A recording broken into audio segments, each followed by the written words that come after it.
खुदावंद के कलाम की तरफ चलते हैं।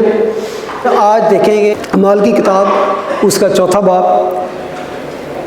तो उसमें लिखा है, जब वो लोगों से ये कह रहे थे तो काहिन और हैकल का सरदार और सदूकी उन पर चढ़ आए। वो सख्त रंजीदा हुए क्योंकि ये लोगों को तालीम देते और यीशु की नज़ीर देकर मुर्दों के जी उठने की मुनादी करते थे। और उन्होंने उनको पकड़कर दूसरे दिन तक हवालात में रखा क्योंकि शाम हो गई थी। खुदा उनके कलाम के पढ़े और सुने जाने पर उसकी बरकत हो, आमीन। परसिक्यूशन की ब्लेसिंग आज मैं आपके साथ असल में शेयर करना चाहता हूँ। परसिक्यूशन, अगर मैं अर्ली चर्च के बारे में बताऊँ तो there is lot of persecution.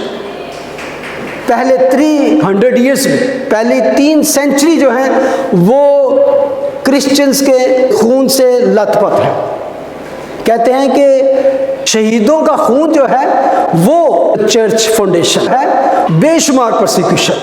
वहाँ जाऊँ तो पहली 10 वेव्स जो थी वो शुरू होती हैं नीरो बादशाह के ज़माने से। अगर आपको कभी मौका मिले तो बुक ऑफ मार्टर्स पढ़ें तो आपको पता चलेगा वो उन शहीदों के बारे में किस कदर भयानक और ज़ियतनाक तकलीफ़ें उनको दी जाती थी। और वो ऐसी हैं कि जानवरों की खालों में उनको लपेट कर तो धूप में डाल दिया जाता, जो जैसे जैसे वो सूखती उनको बीच में, फिर वो जिन्हों से वो कहते नहीं लुक जी सड़कों पर पाई जाती है वो उन पर डाल के तो उनको मछलों की तरह गार्डन में जलाया जाता था। हर टाइम जो भी एम्पर आया उसने नई टेक्निक ढूंढी गई उनको किस तरह परसिक्यूट किया। घोड़ों के साथ बांध कर एक टांग इधर और घोड़ों को ऐसे दौड़ा दिए जाते, भूखे भेड़ियों को छोड़ दिया जाता और पत्थरों पे और कीलों पे को चलाया जाता। यानी कि वो ऐसी भयानक और ज़ियतनाक तकलीफ़ें उनको दी जाती थी। I can't even say this things. किसी ने कहा कि if you are not being persecute why not. कहा कि लिखा है जितने मसीह यीशु में दीनदारी के साथ ज़िंदगी गुजारना चाहते हैं वो सब सताए जाएंगे। तो यहाँ पे ये नहीं लिखा कि you will go and preach, you will go and evangelise, जाके किसी बहस करो डिबेट करो, you will persecute. Even though all things you are not doing, even you try to just live as a Christian, you will persecute. ये यही कहना, जितने मसीह यीशु में दीनदार के साथ ज़िंदगी गुजारना चाहते हैं, you just want to live as a wonderful Christian, एक मसीही ज़िंदगी, एक दासवाद, एक नेक शख्स की तरह, still they are going to be persecute. क्योंकि बहुत सारी चीज़ें आपके इर्द गिर्द के लोग कहेंगे कि why are not you doing that, why you doing this. आप एक रास्तबाजी की ज़िंदगी जीना चाहेंगे तो दुनिया आपको जीने नहीं देगी, ये कह रहा है। अगर मैं आपसे पूछूं कि कब खुदा यीशु मसीह की मुसीबतें शुरू हुई, when he start suffering for us, इस दुनिया के लिए खुदावन ने कब मुसीबत उठानी शुरू की, कब से दुख सहना शुरू किया। बनाए आलम से ज़बा किया हुआ बरला, यानी कि दुनिया के आगाज से ही, तब से उसके प्लान में ज़बा होना, आपको पता है किसी को ज़बा किया है तो वो तकलीफ होती है। ज़बा किया हुआ बर्रा, he start suffering for the world. इस दुनिया के लिए उसने तब से परसिक्यूशन सहना शुरू की। और जब यीशु मसीह ने अपने शागिर्दों को ये बातें बताना शुरू की तो खुदावंद यीशु मसीह ने कहा उसे ज़रूर है कि यरूशलेम को जाए। इस वर्ड पे ज़रूर पे देखिए, इस really I opening, must suffer, must ज़रूर है कि यरूशलेम को जाए, बुजुर्गों सरदार काहिनों फकीरों तरफ से बहुत दुख उठाए और कत्ल किया जाए, तीसरे दिन जी उठे।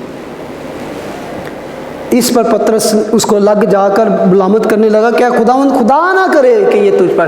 आज पता है कि बहुत से लोग हमारी ज़िंदगी में भी आते हैं, कोई मुसीबत मसीह की तरफ से आए तो कोई यार छड्डो है काम जरूर तुम करना है, छड्डो है मुसीबतों जी को फंस दे। वो पतरस की इस बात के बिल्कुल मुताबिक है। खुदा ने पूछा कि तुम मुझे क्या कहते हो, तो उसने कहा तू जिंदा खुदा का बेटा। एकदम रेवलेशन उस पर खुदा ने भेजा है। तो दूसरे ही लम्हे जब खुदावन ने कहा कि अब ये होगा तो कहता नहीं, तो खुदा ने कहा ऐ शैतान दूर हो। एक लम्हे में वो खुदा का रूह उस पर है, खुदा का रेवलेशन है, दूसरे ही लम्हे इब्लीस ने उस पर हमला किया और उसको कैच कर लिया। लेकिन खुदा तो जानते हैं। तो कभी कभी ये होता है कि हमारे अपने बहुत करीबी हो सकते हैं, तो ये नहीं कि वो हमारे लिए गलत है, लेकिन खुदा उसको आपके लिए इस्तेमाल भी कर सकता है, शैतान भी इस्तेमाल कर सकता है। ये उसकी टीम में थे ना पतरस। तो हमेशा ये चीज़ आप खुदा के सामने लेके जाए। अगर आपको मसीह की वजह से, मसीह यस्सु की वजह से, अपनी गलती और अपने गुनाहों की वजह से आप दुख उठा रहे हैं, यू आर ब्लेस्ड। बल्कि कहता है काउंट ऑल जॉय, इस कमाल खुशी की बात समझना अगर तुम यीशु मसीह की वजह से सताए जाओ। कमाल खुशी की बात। परसिक्यूशन बनाए आलम से पहले शुरू हो गई, लेकिन हम जो देखते हैं वो कि कब देखते हैं? फिलिपियों के चैप्टर में जाके लिखा है, चैप्टर 2 वर्स 6, उसने अगरचे खुदा की सूरत पर था, खुदा के बराबर होने को कब्जा में रखने की चीज़ ना समझा, बल्कि अपने आप को खाली कर दिया, खातम की सूरत इख्तियार की और इंसानों के मुशाबा हो गया और इंसानी शक्ल में जाहिर होकर अपने आप को पस्त कर दिया, यहाँ तक फर्माबरदार रहा कि मौत, बल्कि स्लीपी मौत। This is real persecution. पस्ती, सबसे पहले तो किसी को किसी मुकाम से नीचे ही फेंक देना, तो वही परसिक्यूशन होती है। ये सारी चीज़ें उसके साथ हुई, जबकि वो बेऐब था, उसने कभी गुनाह नहीं किया था, किसी को हार्म नहीं किया था। इसके बावजूद लिखा है कि उसने ये सारी मुसीबतें सही। लिखा है जो गुनाह से वाकिफ ना था उसी को उसने हमारे वास्ते गुनाह ठहराया ताकि हम उसमें होकर खुदा की रास्तबाजी हो जाए। न उसने गुनाह किया, ना उसके मुंह से कोई मकर की बात निकली। इब्रानी को खत लिखता है वो सब बातों में हमारी तरह आजमाया गया तो भी बेगुनाह रहा।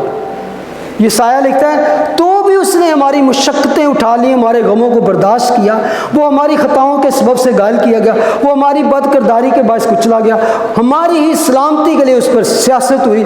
उसके बाद लिखा है पर खुदावन ने हम सब की बदकिरदारी उस पर लाद दी। जैसे इधर से उठाकर तो उसके ऊपर रख देना। पतरस कहता है वो आप हमारे गुनाहों को अपने बदन पर लिए हुए सलीब पर चढ़ गया।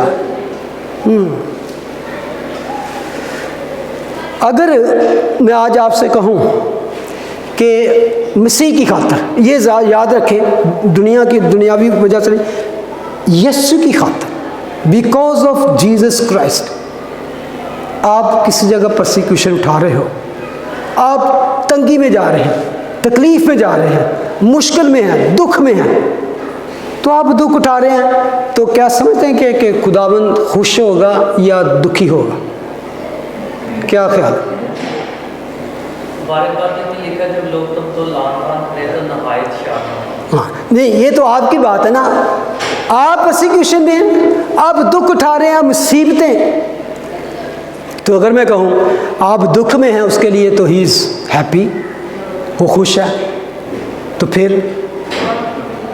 अक्सर ये भी बात लोग करते हैं, यार यीशु ने तो दुख उठाने लिए मैं तैयार, मैं उसके लिए जान भी दे दूँगा। और आई एम नॉट सेइंग कि कोई फेक कहता, बहुत सारे हम में से जान दे देंगे यीशु के लिए, लेकिन वो कहता है जब अपनों की तकलीफ़ें आती हैं, अपने लोगों की, इससे मेरे दुख ज़्यादा होता है। कई दफ़ा हम इसमें थोड़ा सा वो दीवार या गैप डालें कि ये यीशु के लिए हो जाए तो ठीक है, लेकिन मुझे ये फैमिली की या फ्रेंड्स की या चर्च की या ऐसी ये तकलीफ़ों से बड़ी मुझे तकलीफ़ सही होती है। मैं भी अक्सर, मुझे याद है कि अक्सर मैं कहना खुदावन तेरे लिए दुख उठाना इट्स ओके, लेकिन है फलाना मसला, फलाना ये, इनसे मैं तांगू, तेरे लिए मरने के तैयार। लेकिन पता क्या, अगर आप मसीही ज़िंदगी बसर कर रहे हैं तो ये भी उसी का एक हिस्सा है। Even you are being persecuted by your partner, by your children, by your brother, but this is also. Yusuf का क्या गुनाह था? उसके घर से उसे तकलीफें शुरू हुई थी, अपनों ने तकलीफ दी थी। मूसा को एक दफ़ा ऐसा था कि अपने लोग जिनको वो निकाल के लाया, क्या वो पथराव करके मार देना चाहते थे अपने लोगों। क्या उसने कहा खुदावंद नहीं, मैं तेरी खिदमत, बल्कि जब खुदा ने कहा तो पीछे हट जा मूसा, मैं पैराफ्राइज कर रहा, इनको मैं ख़त्म कर दूँ, मूसा कह नहीं खुदावंदा ऐ नहीं हो सका। हम अक्सर ज़्यादा दुखी हो जाती हैं कि यार हमें अपनों से दुख मिला, और दैट इज़ मोस्ट इम्पोर्टेंट कि still you have to live and behave and react like Christ. ये ना समझे कि हम सिर्फ बाहर जाके तो खुदावन के लिए मरने के थे। Even in your family, in your home, friends, ever खुदावन चाहता है यहाँ पर भी आपको दुखों में ये मसीही साबित होकर निकलना है, तब ही आप बाहर नेबर्स और दूसरी दुनिया में आप मसीही ज़िंदगी को सही टैकल कर सकेंगे। आप जितने लोगों की लाइफ बाइबल में पढ़ रहे हैं, खुदा यीशु मसीह खुद कहते हैं कि नबी अपने घर में कभी इज्जत नहीं पाता, अपनों ने उसे भी कबूल नहीं किया। यूहन्ना कहता है वो अपनों में आया और अपनों ने उसे कबूल ना किया, रद्द कर दिया। इसका मतलब रद्द नहीं किया, उसको मारा। क्या लिखा है, काहिन, फकी, फरीसी और बुजुर्ग उसको क्या करेंगे, उनकी तरफ से बहुत दुख उठाए अपनों से। तो कभी ख्याल ना करें इन्हें मैंने यह कहते थे मेरे सारा स्पिरिचुअलिटी ख़राब करती। वहाँ पे ही आपको सबसे पहले तो साबित करना है कि you are really child of Christ, you are really the man of God, a women of God. वहाँ पे आपकी ज़्यादा, आप कह सकते हैं कि आपकी ज़्यादा आजमाइश का वक़्त है। वहाँ पे खुदा उनसे कुव्वत मांगे, then we can fight others. दूसरी बात, ये साया में वर्स 10, 53:10, लेकिन खुदावंद को पसंद आया कि उसे कुचले। ये माइंड बॉगलिंग थिंग है। जब वो कहता है ना लॉर्ड हिमसेल्फ ब्रूज्ड हिम, मैं इसको ऐसे ले, he persecuted him yet it please the Lord to bruise him, he has put him to grief. खुद उसने अपने बेटे को इस हाल में डाला। तो क्या अगर आप मसीही होते हुए अपनी जिंदगी में दुख उठा रहे हैं तो maybe it pleased Jesus. Why not we can see in this ram कि इवन मैं called myself the born again child of. तो अगर मैं दुख उठा रहा हूं तो maybe is please Jesus, is please God. If you take like this, you will be blessed. Maybe that you test for just momentary, temporarily. आर्जी है, क्योंकि हर तरह के हालात में से भलाई पैदा करने पे कादिर है, लेकिन उसमें आपको वफादार होके उसके साथ चिमटे रहना जरूरी है। That is important. चाहे किसी किस्म का भी दुख हो, अपनों का, गैरों का। पौल की तरफ से देखें ना तो वो कहता है मैं अपनों से दुख उठाए, भाइयों से, यहूदियों से, और सबसे बढ़कर तमाम कलीसियाओं के दुख मुझे घेरते हैं। मैं किसके ठोकर खाने से नहीं गिरता, मैं किसके कमज़ोर होने से कमज़ोर नहीं होता, यानी कि अपने उन लोगों की वजह से। ही वॉज ऑलवेज, खुदावंद को पसंद आया कि वो उसे कुछ नहीं। पौल चाहता है कि I want to confirm myself suffering, ओदी मुसीबतों, यानी वो कहता है अब मैं उन दुखों के सबब से खुश हूँ जो तुम्हारी खातिर उठाता हूँ, और मसीह की मुसीबतों की कमी उसके बदन यानी कलीसिया की खातिर जिस्म में पूरी किए देता हूँ। बड़ी खूबसूरत बात है।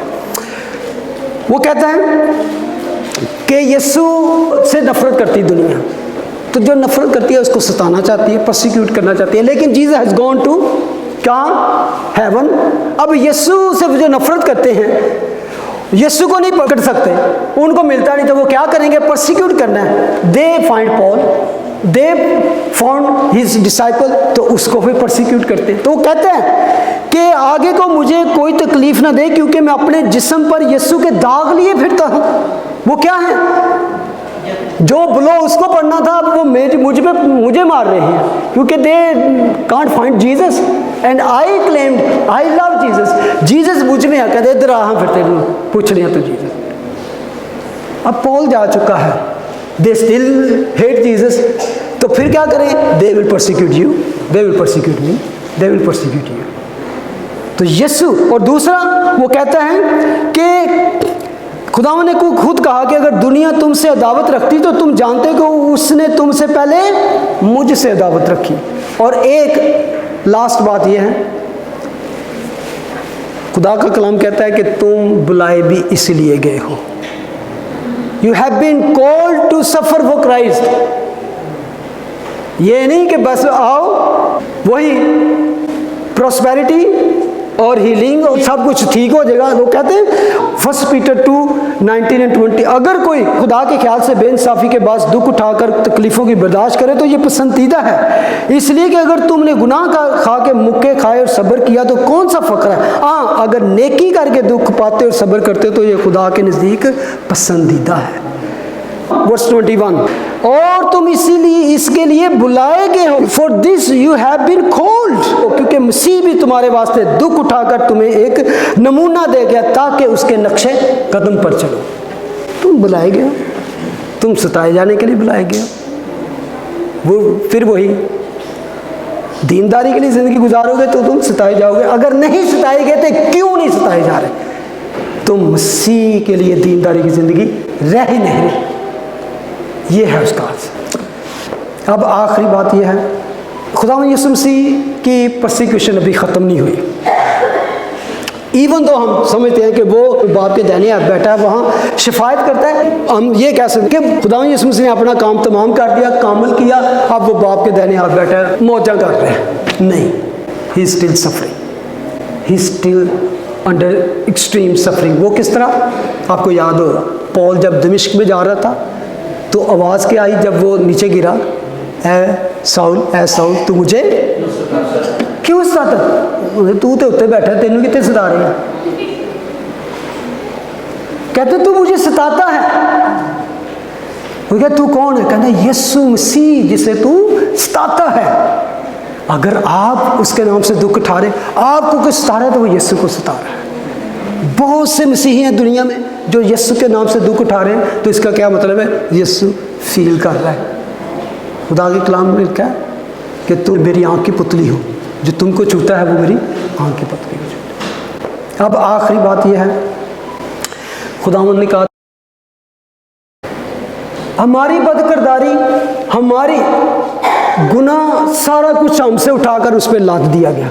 ही सफर दैट, आपको पाक कर दिया, चला गया। अब खुदावंद यीशु मसीह अपनी मुसीबतों को, अपनी सफरिंग को तुम पे लाद रहा है। जिस तरह हमारी बदकिरदारी उस पे लादी गई, उस तरह अपनी सफरिंग को मुझ पे, आप पे लाद दिया उसने। जब तक आप इस दुनिया में जिंदा हो, तो क्या उसने हमारे लिए सब कुछ सहा, तो हम थोड़ी देर के लिए उसकी ये मुसीबतें अपने ऊपर कैरी नहीं कर सकते। इसको मैं इस तरह कहूँगा, His suffering is to suffer, but He will never transfer His suffering upon us unless first He transformed us to bear His suffering, and also He will give power to handle that suffering. यही रसूलों को कहा ना, ठहरे रहो जब तक तुम्हें कुव्वत का लिबास न। क्यों? तुम जा रहे हो मुनादी करने, बात सुनेंगे, परसिक्यूट करेंगे, तुम हैंडल नहीं कर सकोगे। हैंडल करना है, ठहरे रहो। I will give you power to handle this suffering. तो फिर लिखा रसूलों को जब कैद में आए, खुदा ने उनको सफरिंग को हैंडल करने के लिए रूह की ममूरी दे दी, तो उस सफरिंग में भी उन्होंने कलाम करना शुरू किया। They were not afraid for the suffering.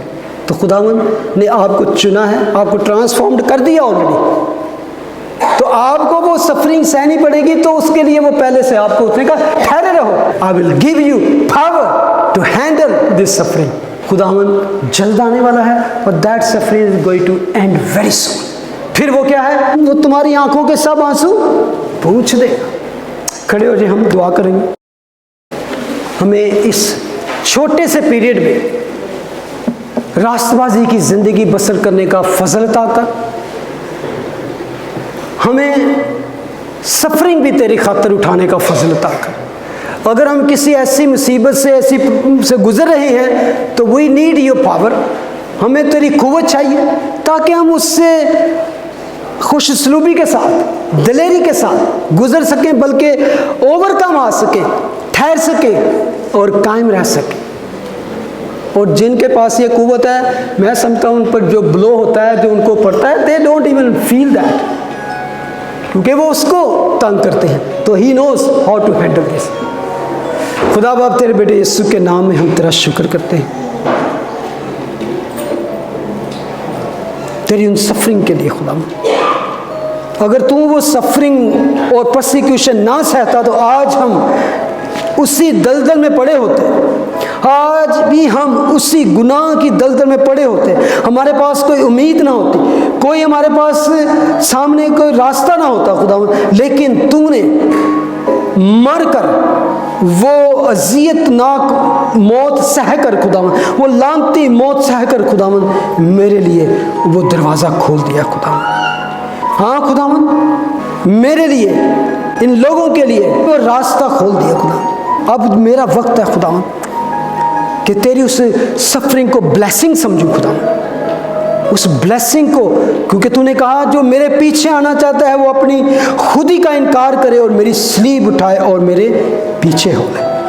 हमें उस सलीब को कैरी करने का फजल अता कर खुदा, अपने पीछे चलने का फजल अता कर और सलीब को उठाए हुए तेरे पीछे चले खुदा, सलीब के बगैर नहीं, क्योंकि तेरा हुक्म है कि मेरे पीछे आना है तो सलीब उठा के आना है, उसको बोझ को जो कि तूने खुद कह दिया कि मेरा बोझ हल्का है, मेरा जुआ मुलायम है।